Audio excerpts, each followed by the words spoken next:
এই মুহূর্তে অবস্থান করতেছি দক্ষিণবঙ্গের একটা প্রত্যন্ত এলাকা। মানে এই এলাকার জীবনযাত্রা নিয়ে আপনাদের কিছু বলবো।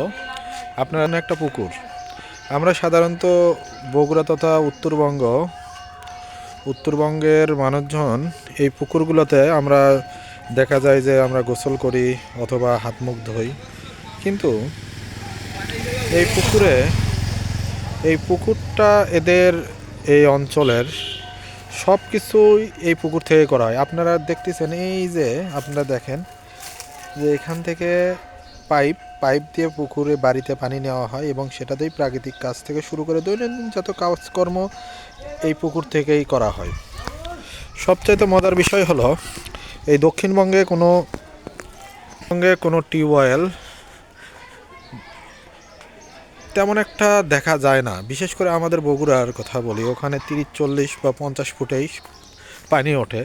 আমরা 200 ফুট, 200 ফুট না, 2000-3000 ফুটেও যদি এখানে টিউবওয়েল করা হয় তা দেখা যায় সেখান থেকে লবণাক্ত পানি ওঠে, যার কারণে এই পুকুর বা নদী নালায় এখানকার মানুষের একমাত্র অবলম্বন। আর অনেকে বৃষ্টির পানি সংরক্ষণ করে খায়, কেউ বা আবার রিফাইন করা পানি কিনে খায়। এই হলো দক্ষিণ অঞ্চলের জীবনযাত্রা। আর দক্ষিণ অঞ্চল, আমি যখন লেখাপড়া করছি রংপুর তথা উত্তরের জনপদ নিয়ে অনেক কিছুই দেখছি। উত্তরের সেই ভাওয়াইয়া গান বা উত্তরের মানুষের জীবনযাত্রা সব কিছুই আমরা দেখছি।